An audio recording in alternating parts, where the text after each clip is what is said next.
네, 다들 주안에 평안하셨습니까? 네. 예, 오늘 영어 성경 강해는 32강을 맞이하였습니다. 예, 오늘 32강은 첫 열매 되게 하신 하나님이라고 하는 제목으로 나눕니다. 예, 지난 31강에서는 온갖 좋은 은사와 선물이 빛들의 아버지께로부터 온다라고 하는 그 내용을 중심으로 하나님은 창조주이실 뿐만 아니라 모든 만드신 이 피조물을 유지하시고 보존하시는 하나님이시기도 하다라고 하는 내용으로 함께 살펴보았습니다. 예, 오늘 본문은 야고보서 1장 18절 한 절을 보게 되는데요. 예, 18절 본문을 보기 전에 지난번에 우리 함께 나누었던 이 17절에서 오늘 이 18절로 이어지는 문맥 하나만 확인을 하도록 하겠습니다. 그 내용은 이렇습니다. 17절에 기록하였듯이 온갖 좋은 은사와 그리고 이 온전한 선물이 빛들의 아버지께로부터 우리에게 오는데 그 선물 중에 최고가 무엇인가? 그것이 그 내용이 오늘 18절입니다. 그것은 다름이 아니라 진리의 말씀으로 우리를 낳아서 피조물 중에서 우리로 첫 열매가 되도록 하셨다라고 하는 그것입니다. 그래서 여러분 17절에서 이 18절로 넘어오는 그 문맥에서 우리는 이 17절 본문이 우리에게 말하고자 하는 핵심을 오늘 나누게 되는 경우가 되겠습니다. 온갖 좋은 은사와 온전한 선물 중에 최고는 무엇인가? 우리를 진리의 말씀으로 낳아주셨다라고 하는 겁니다. 그리하여 피조물 중에 우리에게 독특한 지위를 주셨는데, 그 지위를 부르는 이름이 첫 열매라고 하는 점입니다. 그래서 여러분 오늘 이 본문을 중심해서 이 첫 열매에 담겨 있는 성경의 의미를 전반부에서는 구약에서의 의미를 살펴보고 또 후반부로 가서는 신약에 있어서의 이 첫 열매가 갖고 있는 중요한 의미를 함께 나누려고 합니다. 오늘 본문을 보실까요? 야고보서 1장 18절입니다. 그가 그 피조물 중에 우리로 첫 열매가 되게 하시려고 자기의 뜻을 따라 진리의 말씀으로 우리를 낳으셨느니라. 이렇게 기록되어져 있습니다. 이 중에서 두 개의 강해의 포인트가 있는데요. 그 중에 하나는 우리로 첫 열매가 되게 하셨다라고 하는 그 부분이고요. 또 하나는 진리의 말씀으로 우리를 낳으셨다라고 하는 이 두 부분이 있습니다. 이것에 대한 것은 신약적인 의미는 후반부에 우리가 함께 살펴볼 예정이고요. 우선 이 first fruit, 이 첫 열매가 갖고 있는 그 의미를 구약에서 살펴보도록 하겠습니다. 우선 구약의 본문은 출애굽기 4장 21절에서 23절의 내용에서 우리가 첫 번째로 이 첫 열매와 관계된 내용을 만나게 되는데요. 여기서 우선 a kind of a first fruit. 그리고 of his creatures. 예. 그의 피조물 이게 중이에요. 예. 예. 그의 피조물 중에 first fruit이 이게 첫 열매죠. 예, 첫 열매. 첫 열매가 되게 하셨는데요. 지금 영어 성경 표현으로 이게 a kind of가 붙어 있죠. 예, 이거는 일종의 첫 열매라고 하는 그런 뜻입니다. 그러니까 이것은 이 첫 열매라고 하는 이 표현을 통해서 중요한 어떤 리얼리티를 지금 비유적으로 설명하고 있기 때문에 이 a kind of가 여기에 들어가 있는 것을 볼 수 있습니다. 그러면 여러분 이 첫 열매와 관계된 이 구약의 첫 번째 내용은 우리가 출애굽기 4장 21절에서 23절에서 만날 수가 있는데요. 예, 이 부분은 출애굽기 3장에서 모세는 소명을 받죠. 예, 불은 나지만은 타지 아니하는 떨기나무를 보고 그곳에서 모세는 하나님의 소명을 받게 됩니다.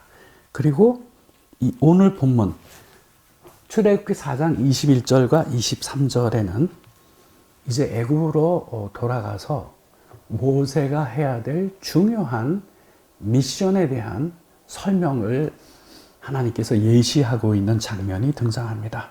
21절 봅니다. 여호와께서 모세에게 이르시되 내가 애굽으로 돌아가거든 내가 내 손에 준 이적을 바로 앞에서 다 행하라. 그러나 내가 그의 마음을 완악하게 한즉 그가 백성을 보내주지 아니하리라. 예, 이렇게 하나님은 미리 모세가 해야 될 일을 말씀하여 주실 뿐만 아니라 거기에 동반된 여러 가지 정보를 주시고 거기에 대비하도록 하신 것을 볼 수 있습니다. 예, 여기에 이 표현을 보면 예, 그 be going to라고 하는 표현을 사용하여서 이제 곧 애굽으로 모세가 돌아가야 될 그런 상황인 것이죠. 그러면서 하나님은 틀림없이 그 바로 앞에서 행해야 할 것에 대해서 언급하시기를 내가 행하도록 너에게 준 그 권세로 그 모든 이적을 바로 앞에 행하라. 이렇게 하나님께서 1차적인 명령을 주십니다. 여기에 한글 성경은 다 행하라 이런 표현을 쓰고 있지만은 영어 성경은 그 명령문의 시작이 be sure to를 사용합니다. be sure to는 반드시 뭐뭐 해야만 한다라고 하는 표현이죠. 예, 반드시. 예. 여러분 모세의 손에는 뭐가 들려 있었죠? 지팡이가 들려 있었습니다. 예. 그리고 하나님은 모세에게 권능을 주셨어요. 그래서 그 모든 이적을 반드시 그 왕 앞에서 예, be sure to 반드시 행할 것을 말씀하시고 그러나 그 이적을 행한 후에 나타날 그 애굽 왕의 반응에 대해서도 미리 말씀하여 주십니다. I will make the king stubborn. 예. 내가 그 왕을 완악하게 만들 것이다. 예. 예. 그래서 그가 백성들로 하여금 가지 못하도록 할 것이다 라고 하는 예고를 하시고 오늘 우리 주제와 관련된 중요한 내용이 바로 22절에 등장합니다. 예, 그런 상황에서 바로에게 전할 하나님의 말씀이 이렇습니다. 21절 보시죠. 너는 바로에게 이르기를 여호와의 말씀에 이스라엘은 내 아들 장자라 라고 하는 이 표현이 등장하죠.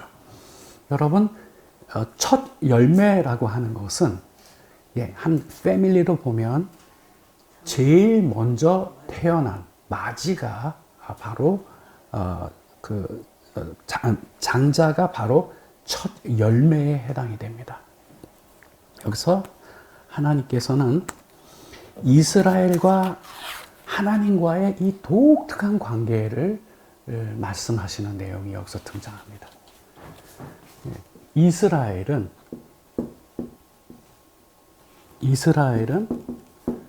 나의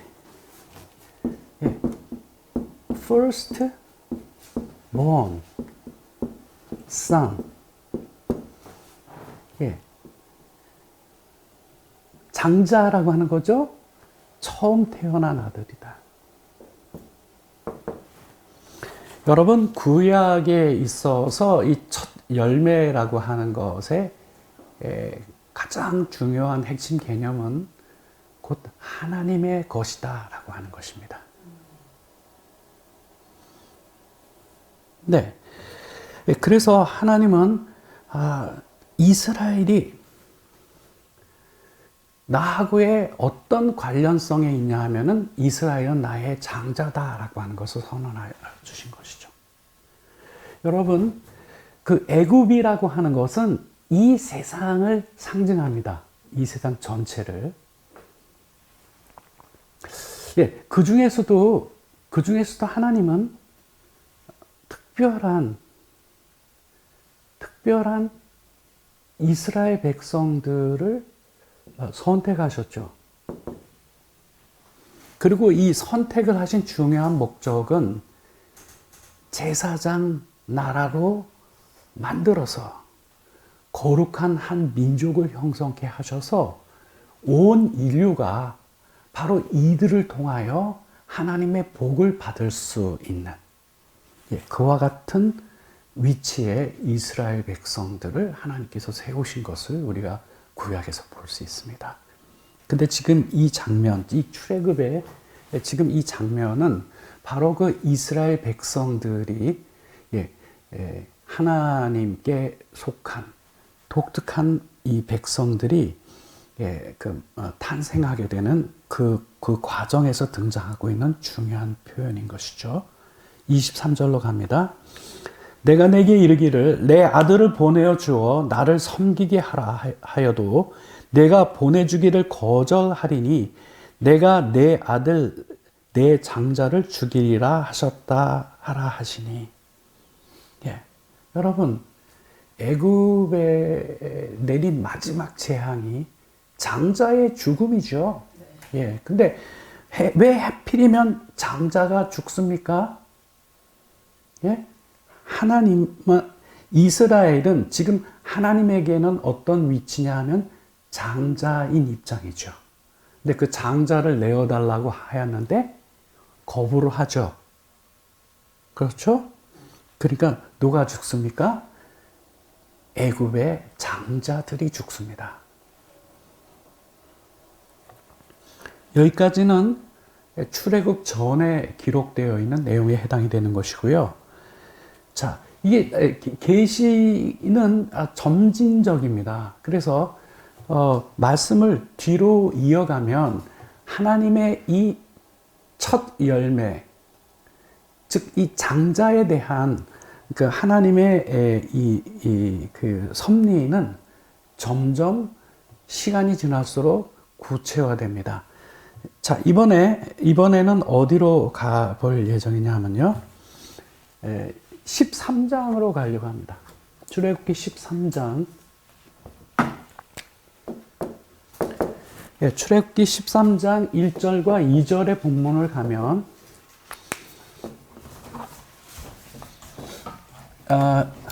좀 더 구체적인 이 첫 열매와 관련된 이스라엘이 하나님의 장자라고 하는 그 사실과 관련된 좀 더 구체적인 내용이 등장을 합니다.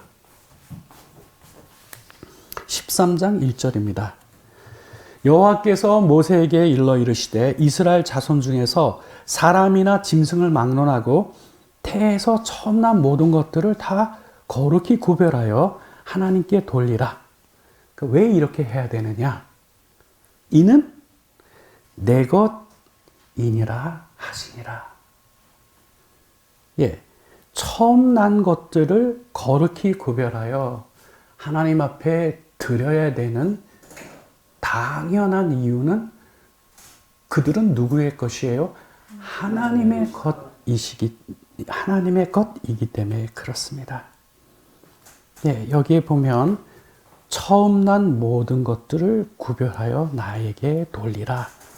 이렇게 기록되어져 있습니다. 이것은 사람이 되었든 짐승이 되었든 동일합니다. 그래서 여기에 이 거룩히 구별하여 하나님께 돌리다라고 하는 이 표현이 in Hebrew, 히브리어로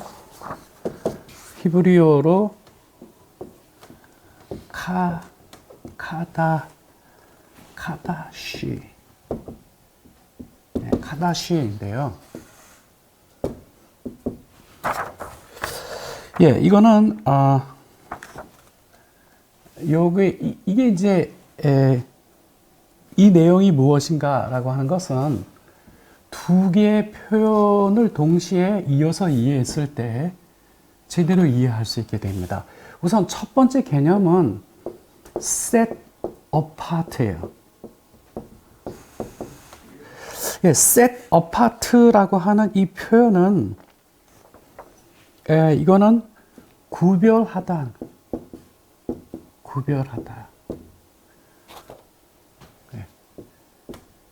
그 다음에 두 번째 표현은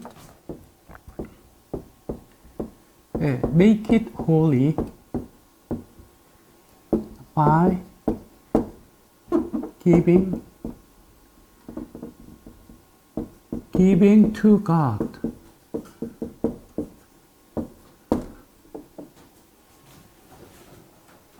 요거 따로 구별을 하여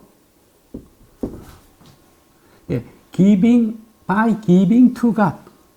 하나님께 드림으로 그것을 거룩하게 만드는 거. 요게 히브리어로 이 히브리어의 중심 개념입니다. 여러분, 따로 구별하는 데 있어서 중요한 원리는 짐승이 되었든 사람이 되었든 첫 열매, 처음 태어난 것이 그것을 어떻게 해야 됩니까? 따로 구별해야 하죠. 그 이유는 이것은 하나님의 것이기 때문에. 그래서 하나님께 드려야 하기 때문에 그렇습니다.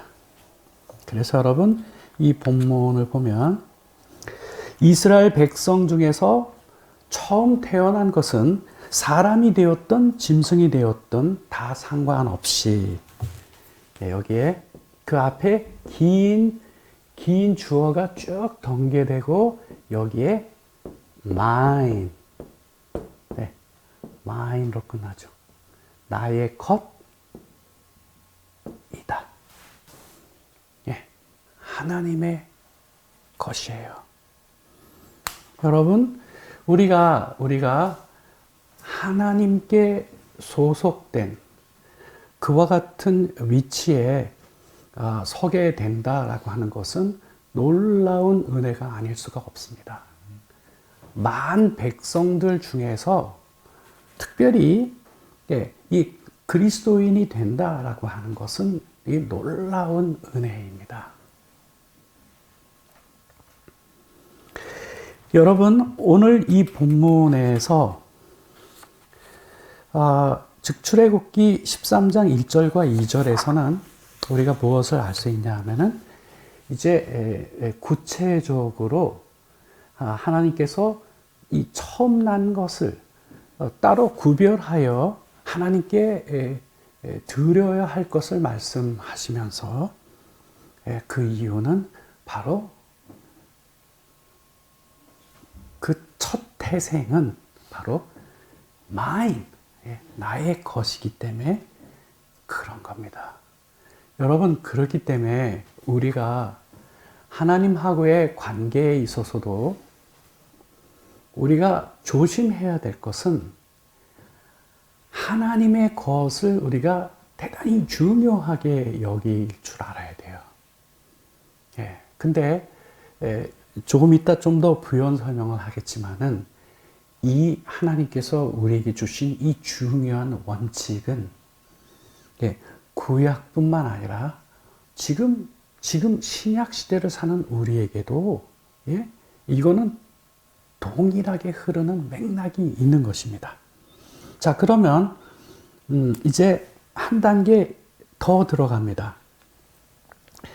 이젠 출애굽기 13장 11절에서 12절, 13절까지 쭉 이어지는 이 부분으로 가면 이 내용이 좀 더 확대됩니다. 좀 더 구체화되고, 그래서 12절부터 봅니다. 너는 태어나서 처음 난 모든 것과 내게 있는 가축의 태에서 처음 난 것을 다 구별하여 여호와께 돌리라. 수컷은 여호와의 것이니라. 이렇게 돼 있죠. 여기에서 보면 어떤 내용이 추가되냐 하면 여기에 메일즈가 추가되죠. 메일즈. 수컷이죠. 그러니까 동물로 치면 수컷이고 사람으로 치면 남자인 것이죠. 그러니까 이 첫 열매가 하나님께 속한 것인데 그 중에서도 수컷이 여호와의 것이에요. 그래서 거기에 쓴 표현을 보면은 그들이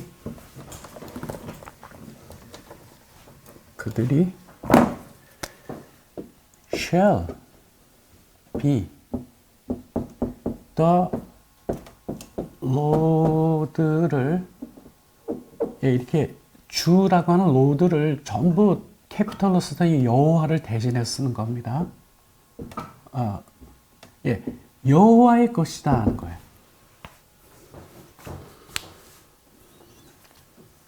그리고 13절로 넘어오면 나귀의 첫 새끼는 다 어린 양으로 대속할 것이요 그렇지 아니하면 그 목을 꺾을 것이며 내 아들 중 처음 난 모든 자는 대속할지니라 이렇게 돼 있어요. 여러분, 나귀는 하나님께 드릴 수 있는 가축에 속하지 않습니다. 그래도 나귀의 새끼는 누구의 것이냐면 여호와의 것이에요.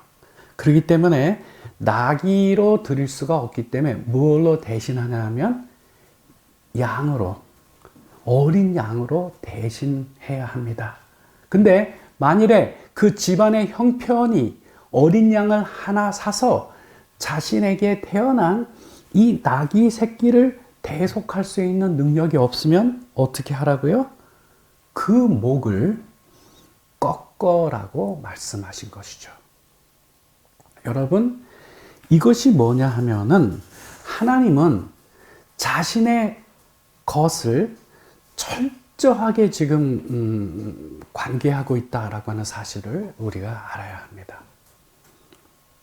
그래서 나귀의 새끼조차도 처음 태어난 수컷은 누구의 것이에요? 하나님의 것이기 때문에 하나님께 돌려야 합니다. 바로 드릴 수가 없기 때문에 어린 양으로 대신하는 것이죠. 그리고 내 아들 중 처음 난 모든 자는 대속할지니라. 예, 그러니까 이 장자를 사람 장자를 하나님 앞에 잡아 드릴 수가 없는 거죠. 예, 그래서 어떻게 합니까? 어린 양으로 대신 드리는 겁니다. 예, 그래서 예, 여기서 중요한 개념이 하나 더 등장하는데 그것은 이 대속하다라고 하는 그것이 있어요. 이 대속하다. 예, 대속하다라고 하는 그 의미를 갖고 있는 그 히브리어는 예, 파다입니다. 예, 원형만을 제가 쓰는데요. 파다. 예, 이 파다는 영어로는 랜섬이라 그러고요. 랜섬. 이게 랜섬의 의미가 뭐냐면은 무엇을 대신해서 무엇을 드리다라는 뜻이에요. 예. 그러니까 지금 본문을 보면 나귀를 대신해서 어린 양을 드리라는 거죠. 이스라엘에 태어난 모든 첫 장자를 대신해서 어린 양을 드리라고 이렇게 말씀하신 것이죠. 그런데 이 규례는 한 번 더 발전하게 됩니다. 한 번 더 발전된 규례를 확인하기 위해서 이번에는 민수기로 오겠습니다. 민수기 3장 40절에서 51절까지 꽤 긴 본문인데 이제 골격의 내용들을 주로 확인하고 가도록 하겠습니다. 여기에 40절에 보면 여호와께서도 모세에게 이르시되 이스라엘 자손의 처음 태어난 남자를 1개월 이상으로 다 계수하여 그 명수를 기록하라 이렇게 되었습니다.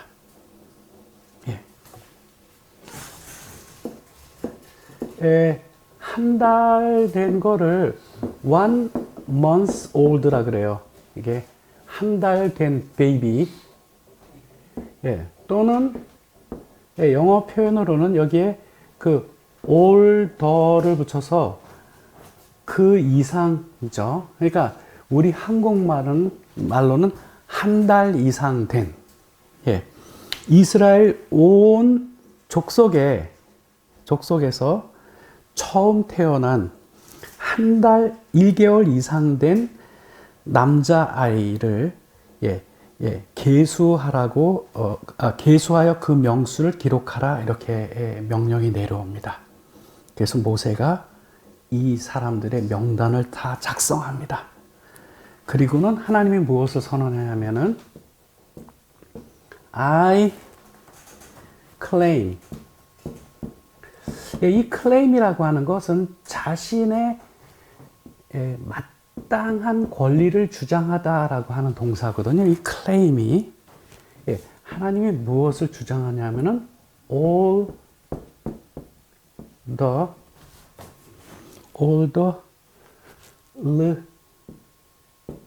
Levites. 모든 레위인이거든요. 레위 족속들을 as mine. 모든 그 레위 족속들을 나의 것으로 하나님이 요구하신다라고 하는 것이죠. 여러분, 지금 계속 발전하죠. 이 하나님의 이 장자에 대한 하나님의 소유된 존재에 대한 하나님의 그 설명들이 점점 발전하고 있는 것을 볼 수 있습니다.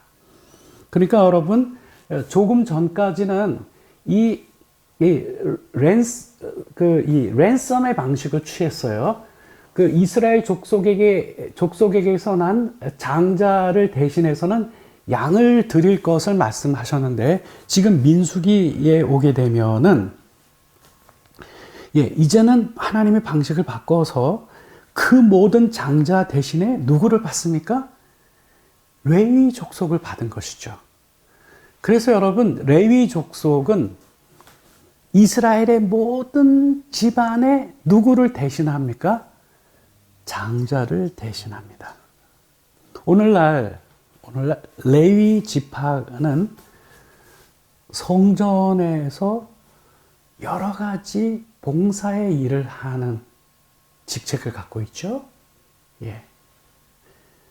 하나님이 많은 이스라엘 12지파 중에서도 하나님이 또 이 레위 지파를 또 특별히 구별하셔서 그들을 자신의 것으로 돌린 것을 우리가 볼 수 있습니다. 뿐만 아니라 41절에 가면 나는 여호와라 이스라엘 자손 중 모든 처음 태어난 자 대신에 레위인을 내게 돌리고 또 이스라엘 자손의 가축 중 처음 태어난 것 대신에 레위인의 가축을 내게로 돌리라. 그쵸? 예. 이전에는 그 가축의 첫 태생에 대해서도 어린 양으로 대속해야 했죠. 근데 지금 하나님께서 지금 민수기에 오게 되면은 하나님이 그 방식을 한 차원 업그레이드 시켜서 레위인들의 가축으로 하나님이 대신 받는 것이죠. 예. 그리고 마지막으로 그 42절로 가면 모세가 여호와께서 자에게 명령하신 대로 이스라엘 자손 중 모든 처음 태어난 자를 계수하니 이렇게 나오죠. 예, 처음 태어난 자를 카운트를 한 것이죠.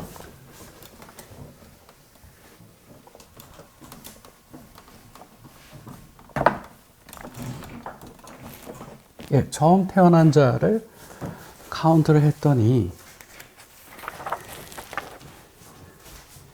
22,273명이 되었습니다.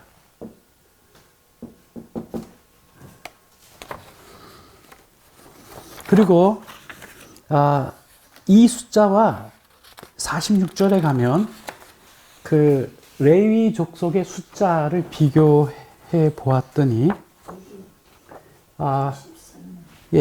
273명이 더 많았습니다.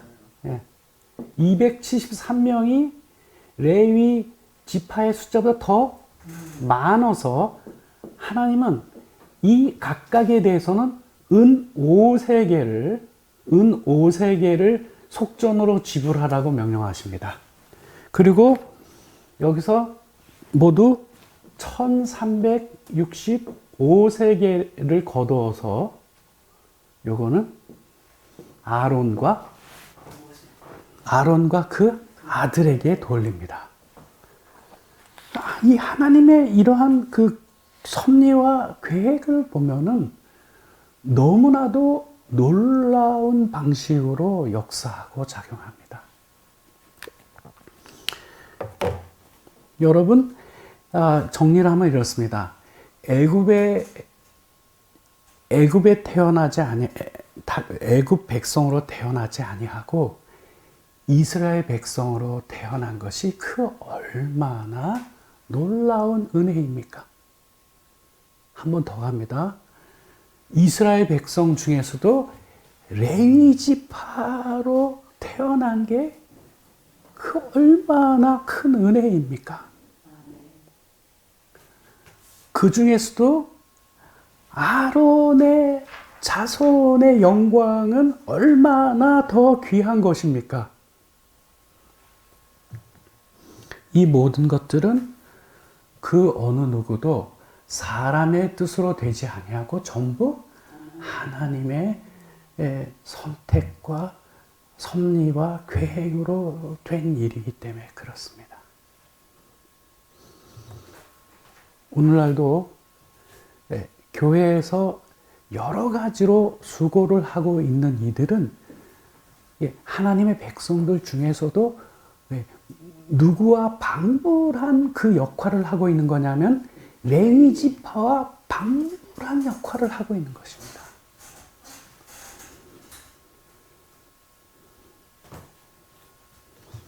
그리고 그 중에서도 제사장의 그 반열에 세워진다라고 하는 것은 형용할 길이 없는 영광인 것이죠.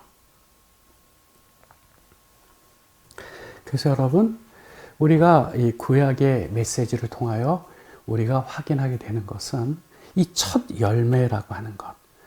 이것은 하나님의 것을 얘기합니다. 하나님의 것으로 거룩히 구별된 것을 우리에게 의미해 주고 있습니다.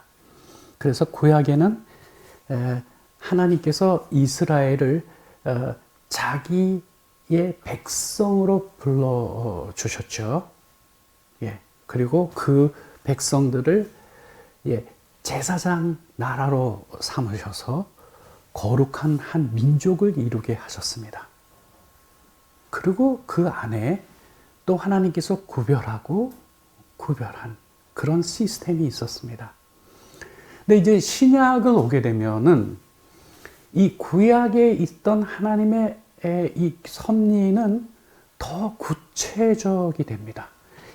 이 신약으로 넘어오게 되면은 구약의 하나님의 백성은 신약으로 넘어오게 되면 하나님의 자녀로 이어지게 됩니다. 자, 그래서 여러분, 이제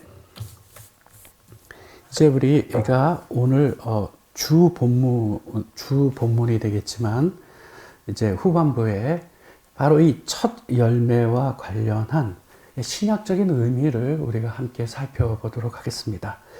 여러분, 다시 한번 오늘 본문으로 가봅니다. 야고보서 1장 18절 본문을 봅니다. 그가 그 피조물 중에 우리로 첫 열매가 되게 하시려고 자기의 뜻을 따라 진리의 말씀으로 우리를 낳으셨느니라. 이렇게 기록되어져 있습니다. 여기에는 강해를 해야 될 두 가지의 중요한 내용이 들어 있습니다. 첫째는 진리의 말씀으로 우리를 낳으셨다라고 하는 것이 무슨 내용인가라고 하는 것이고요. 두 번째는 피조물 중에서 우리를 첫 열매가 되게 하셨느니라고 하였는데 거기에 담겨 있는 중요한 의미를 우리가 확인하는 것이 필요합니다. 그래서 여러분, 먼저 진리의 말씀으로 우리를 낳으셨느니라 라고 하는 이 내용을 확인하기 위하여 다른 본문의 도움을 받기로 하겠습니다.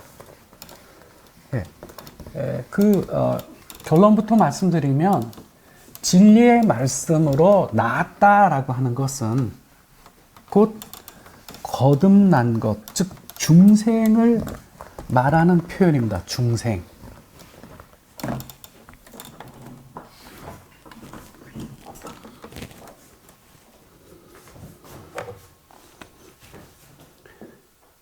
오늘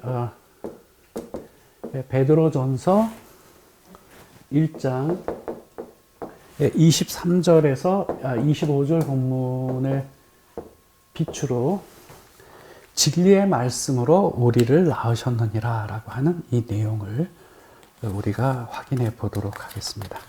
23절입니다.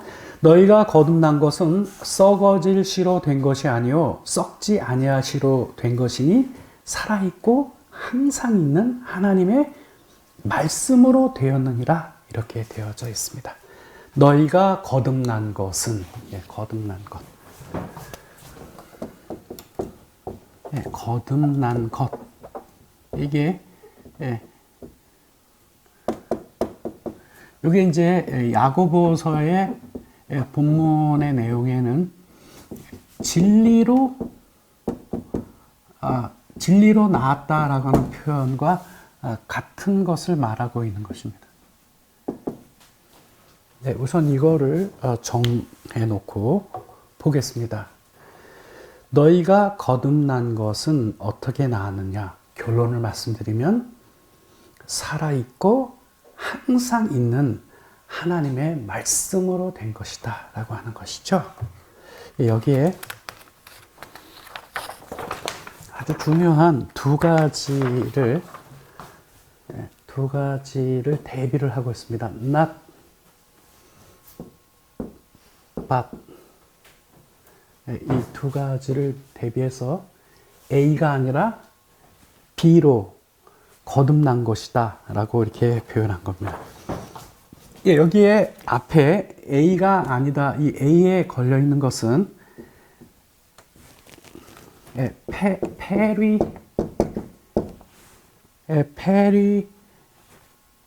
perishable.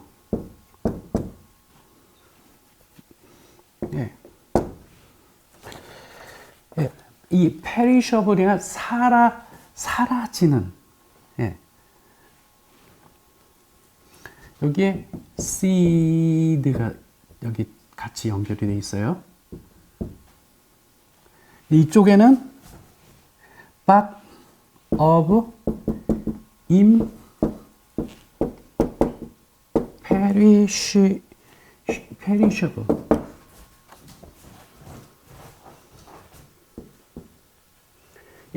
우리가 거듭난 것은 사라져버릴 씨앗으로 된 것이 아니라 imperishable, 사라지지 아니하는, 썩지 아니하는. 이거는 이제 우리 한글 성경은 썩어질 씨앗으로 된 것이 아니라 썩지 아니하는 씨앗으로 된 거라는 거죠. 썩지 아니하는 씨앗이 뭐냐?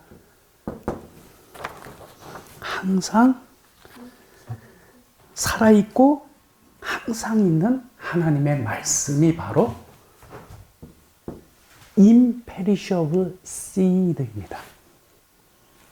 여러분 요것을 조금 실감나게 비교해 보기 위하여 저는 Living Translation으로 이 내용을 다시 한번 소개를 하겠습니다.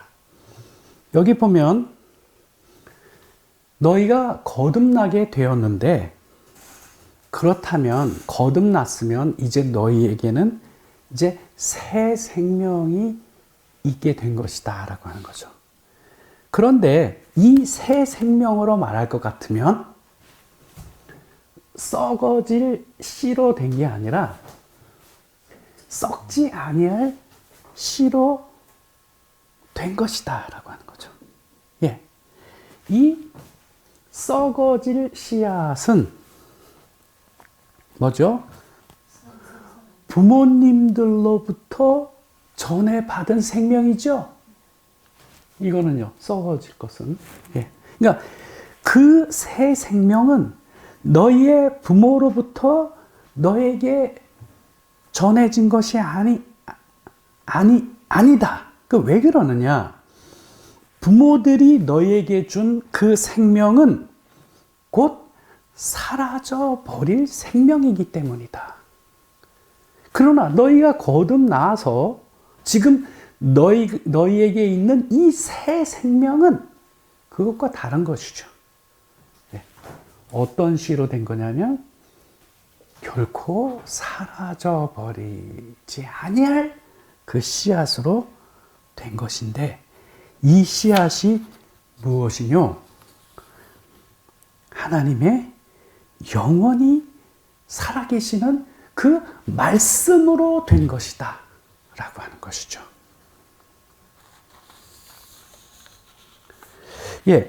그렇게 하고 24절, 25절로 이어집니다. 24절은 이사야 40장 6절과 8절을 인용한 본문이에요. 그러므로 모든 육체는 풀과 같고 그 모든 영광은 불의 꽃과 같으니 풀은 마르고 꽃은 떨어지되, 이렇게 되어 있죠. 그러니까 여기에 이 풀은 부모로부터 물려받은 그 씨에 관련한 스토리죠. 네, 그렇습니다. 다시 말씀드리면 우리가 부모로부터 물려받은 이 자연적인 생명은 시들고 마르게 되는 그 풀과 꽃같이 때가 되면 곧 사라져버릴 생명이다라고 하는 것이죠. 그리고 우리가 이 땅에서 누리는 그 어떠한 영화도 뭐와 같아요? 그곳에 달려있는 그 풀에서 떨어지는 꽃에 불과한 것이다. 즉 영원하지 못하고 곧 사라져버릴 그 어떤 것이다 라고 하는 사실을 지적하고는 이제 결정적으로 25절로 옵니다. 오직 주의 말씀은 세세토록 있도다 하였으니 너희에게 전한 이 복음이 곧 이 말씀이니라. 네. 여기에 The word of Lord, 주의 말씀은 영원히 지속될 것이다 라고 하는 것이죠. 그리고 바로 그 말씀이 뭐냐? 너희에게 전파된 이 복음이 바로 그 말씀이니라. 이렇게 베드로 전서 1장 23절로 25절의 내용이 오늘 야고보서 본문에 들어있는 대로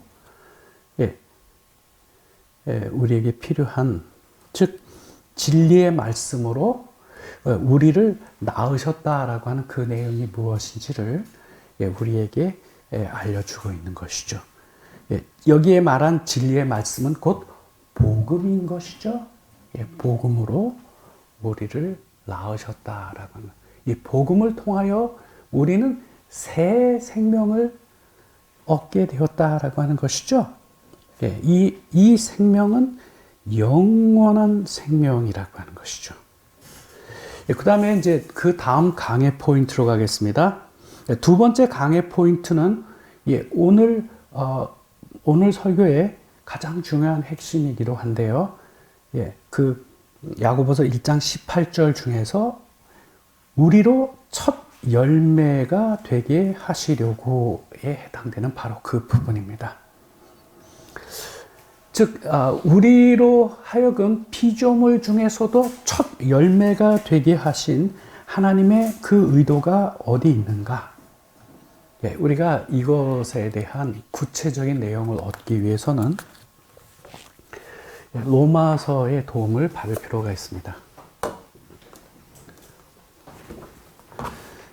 이 내용은 우리가 로마서 8장 18절부터 25절 본문의 도움으로 살펴보도록 하겠습니다.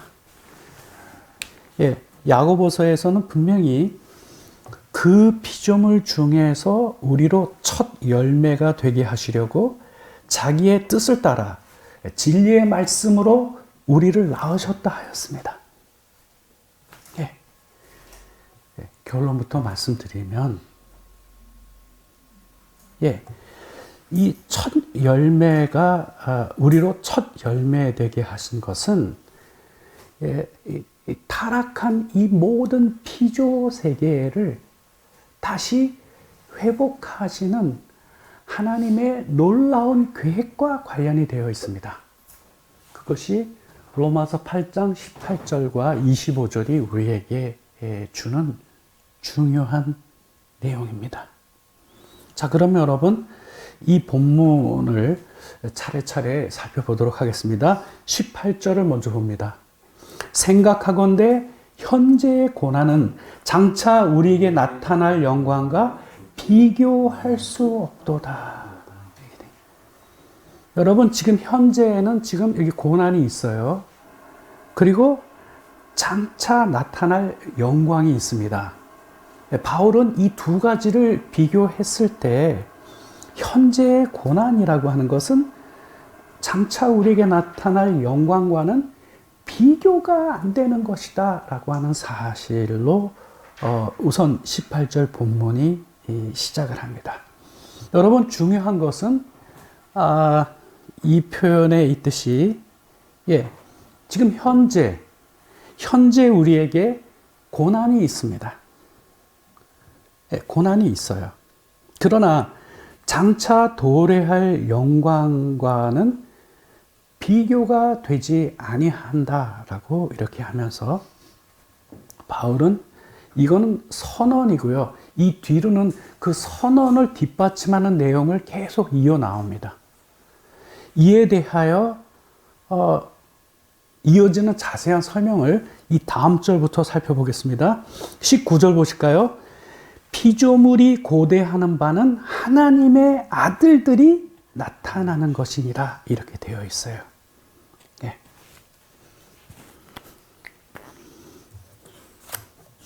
하나님의 아들들이 나타난 것이다 라고 이렇게 표현이 되어 있는데 영어 성경은 그 표현이 조금 다릅니다. 내용 같지만 표현이 조금 다른데 어떻게 표현하고 있냐면은 For God, 하나님께서 reveal, reveal은 뭐뭐를 드러내다라고 하는 것이죠. His children, 자신의 자녀들을 reveal은 드러내는 거죠. 하나님께서 자신의 자녀들을 드러내시기를 누가 간절히 고대하고 있냐 하면은 피조물들이 그걸 고대하고 있다는 이 사실. 이거는 피조물의 놀라운 비밀입니다. 피조물이 지금 간절히 기다리는 게 있어요. 뭘 기다리냐면 하나님께서 그분의 자녀들을 리빌, 드러내시는, 나타내시는 바로 그것을 기다려요. 여러분, 이 피조물들이 하나님의 자녀들이 나타나는 것을 이렇게 간절히 고대하는 그 이유가 무엇일까요? 그 다음 20절로 옵니다. 피조물이 허무한데 굴복하는 것은 자기의 뜻이 아니요 오직 굴복하게 하시는 이로 말미암으리라 이렇게 되어 있습니다. 여기서 우리는 한 가지 중요한 사실을 확인을 하고 이 스토리를 이어야 합니다.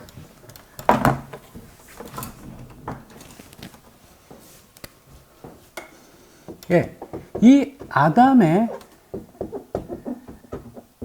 아담의 타락으로 말미암아 이 피조물도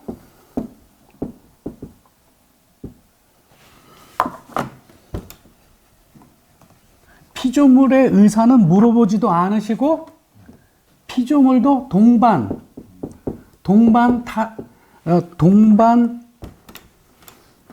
동반 저주를 받았죠. 피조물도 이 아담과 하와의 타락으로 말미암아 아무 잘못도 없는 피조물들이 동반 저주를 받습니다. 근데 여기 보면 하나님이 이것을 이렇게 섭리하셨기 때문에 이렇게 됐다라고 하는 중요한 사실을 표현하고 있고, 중요한 것은 이 표현은 이렇게 됩니다. 피조물이 창조받은 그 본래의 목적을 상실하게 되는 그 저주를 받은 상태인데 그것은 하나님의 뜻에 따라 그렇게 된 것이다 라고 하는 거죠. 다시 말씀드리면 아담의 타락과 이 피조물도 동반해서 저주받도록 한 것, 이거 하나님께서 그렇게 의도하셨기 때문에 그렇게 된 거라고 하는 사실을 여기다 밝혀놓고 있습니다. 여기 이 내용을 좀 더 그 다음 절이 확대하고 있거든요. 21절 갑니다. 그 바라는 것은 피조물도 썩어짐의 종로로 탄 데서 해방되어 하나님의 자녀의 영광의 자유에 이르는 것이니라 이렇게 되어 있죠. 여기에 피조물이 지금 고대하고 있는 바는 뭐냐 하면은 to be set free, 해방되는 거예요. 당연히 이 이 저주 상태에서 해방되는 것을 웨이팅 하는 거죠. 예. 근데 이 저주의 내용이 뭐냐? From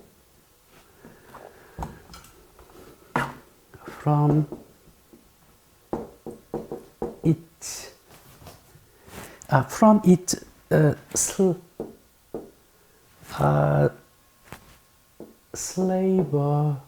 slavery. 예, 이 slavery라고 하는 것은 종됨이죠, 종됨. 예, 피조물의 이 종됨.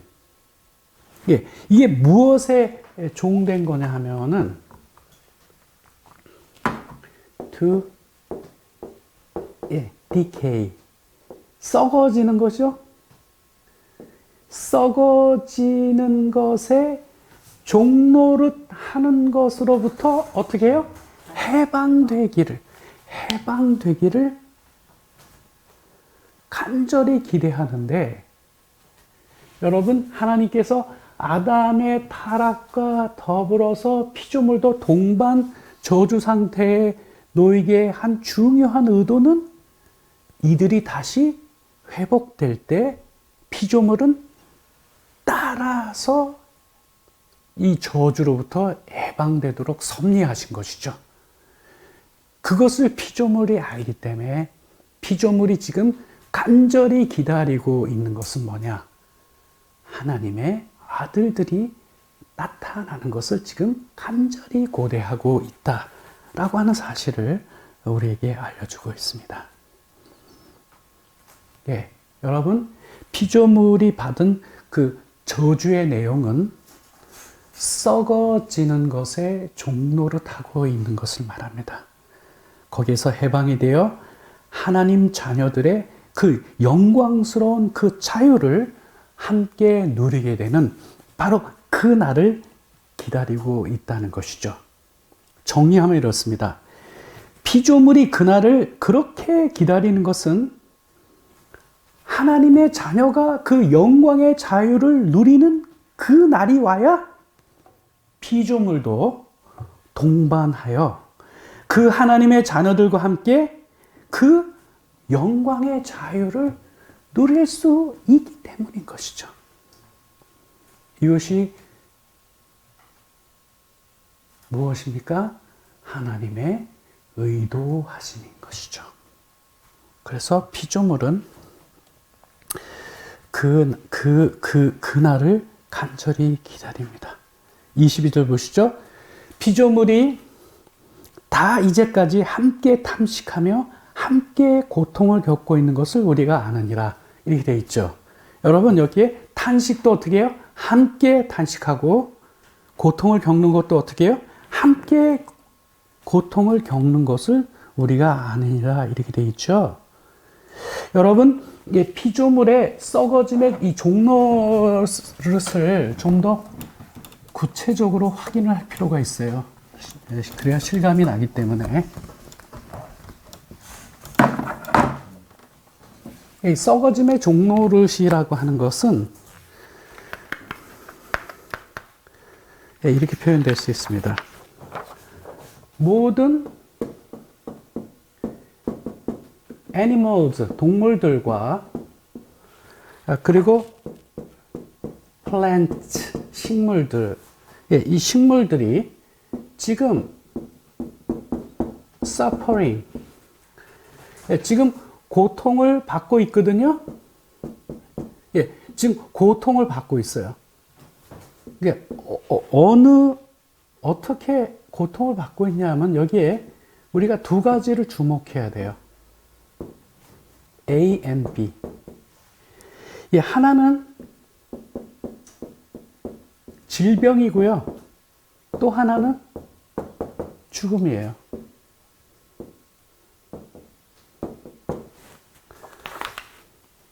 여러분, 이 질병과 죽음이라고 하는 것이 어떻게 이 세상에 도래하게 되었나요?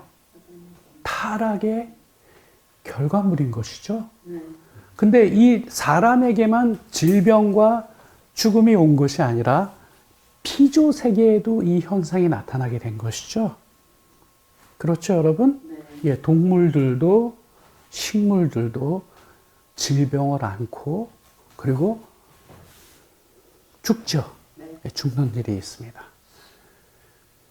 지난번에 유튜브에 잠깐 보니까 강아지가 암에 걸렸는데 자기 등치만한 혹을 여기다가 끌고 다니고 있는 거예요.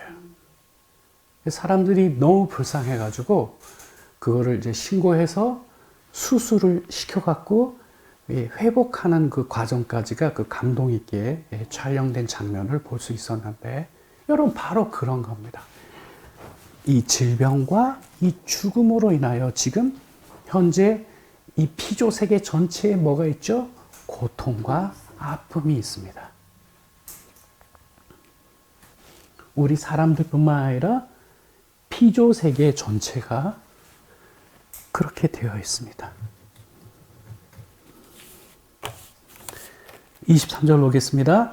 그뿐 아니라 또한 우리 곧 성령의 처음 익은 열매를 받은 우리까지도 속으로 탄식하며 양자 될 것 곧 우리 몸의 속량을 기다리느니라, 이렇게 되어 있습니다. 예, 중요한 본문이죠.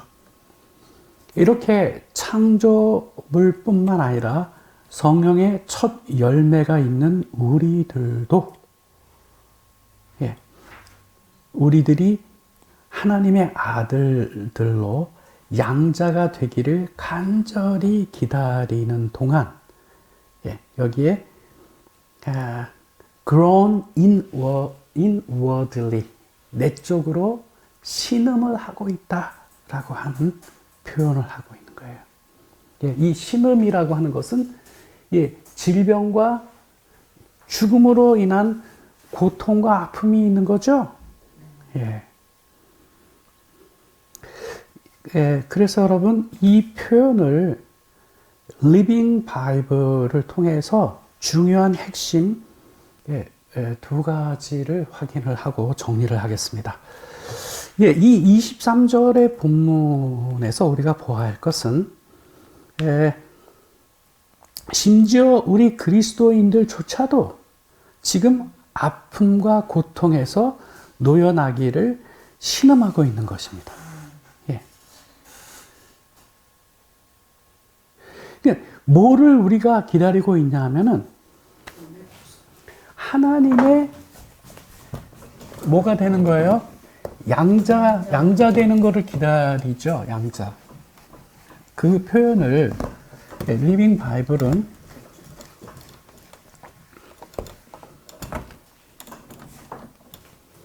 리빙 바이블은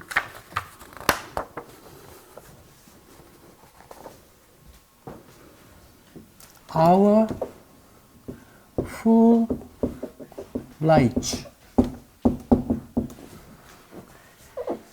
as his children, 하나님 자녀로서의 전적인 권리죠. 이거 who를 쓰는 이유는, 여러분 그리스도인들이 지금 하나님의 자녀이 아니에요? 우리 당연히 자녀입니다. 하지만 이 하나님 자녀의 이 권리를 우리가 지금 온전히 누리고 있지는 못하잖아요. 그렇죠? 예.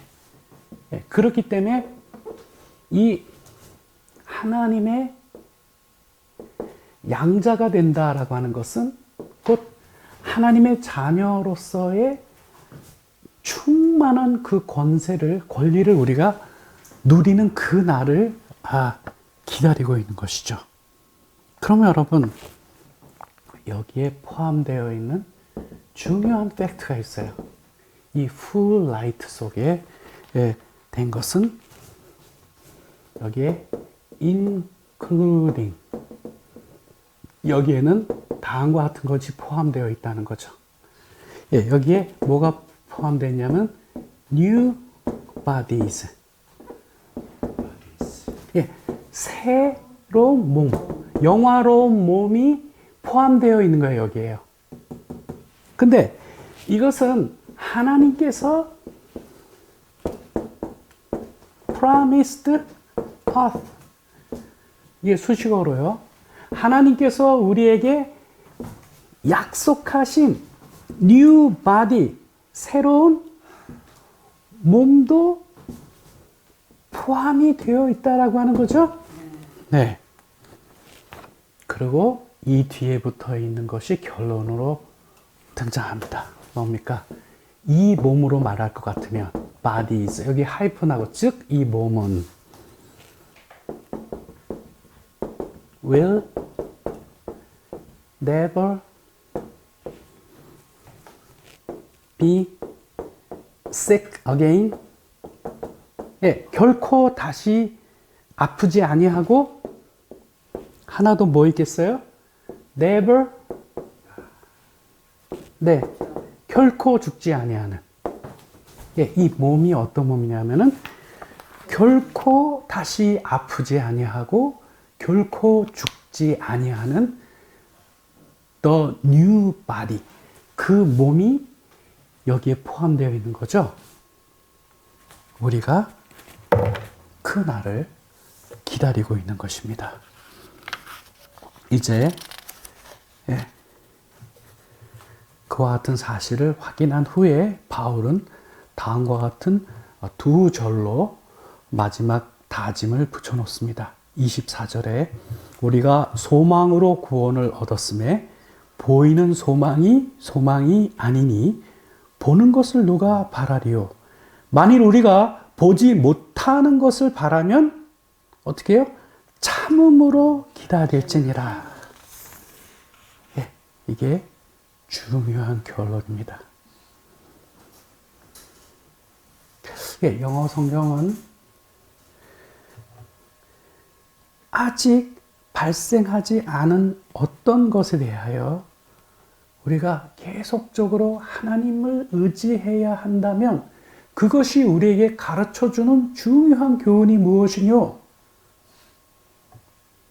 우리가 인내해야 된다는 거예요. 어떻게, 우리가 기다리되 어떻게 기다려야 되냐면 인내로. 인내로서 기다리고, 여기에 부사 하나를 더 포함시켜놨는데 confidently를 붙였어요. 확신을 가지고. 확신의 내용이 뭐죠? 지금 하나님은 우리를 위하여 뭘 준비하고 계셔요? New body. He has promised us.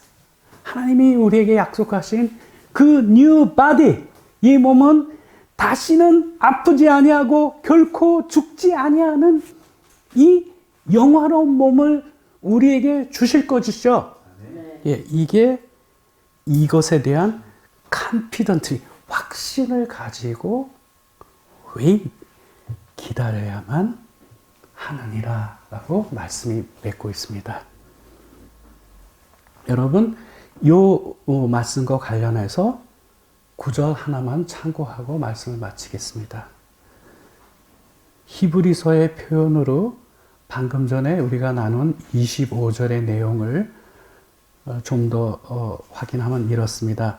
히브리서 10장 36절을 보면, 제가 히브리서를 인용하는 이유는 히브리서의 주제는 한마디로 말하자면 인내입니다.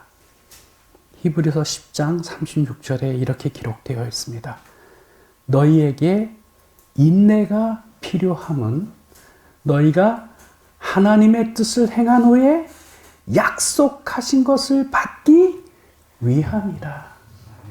예, 저는 거꾸로 이 내용을 설명하면 이렇습니다. 너희가 하나님의 뜻을 행하여 그가 약속하신 것을 받기 위해서는 무엇이 필요하뇨? 인내가 필요하다라고 하는 그 말씀입니다. 여러분, 오늘 우리는 이 본문을 통하여 우리를 기다리고 있는 놀라운 소망에 대하여 우리가 생각할 수 있었습니다. 여러분, 이것을 마음 깊이 깨닫게 되면, 정말 우리는 놀라운 은혜를 받은 자이구나 라고 하는 것을 생각하게 되고, 더불어 이 은혜는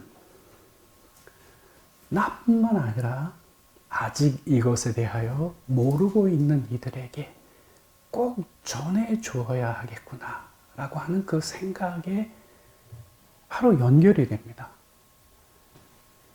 이것은 우리에게 주신 놀라운 특권인가 동시에 놀라운 사명을 또한 일깨워주고 있습니다.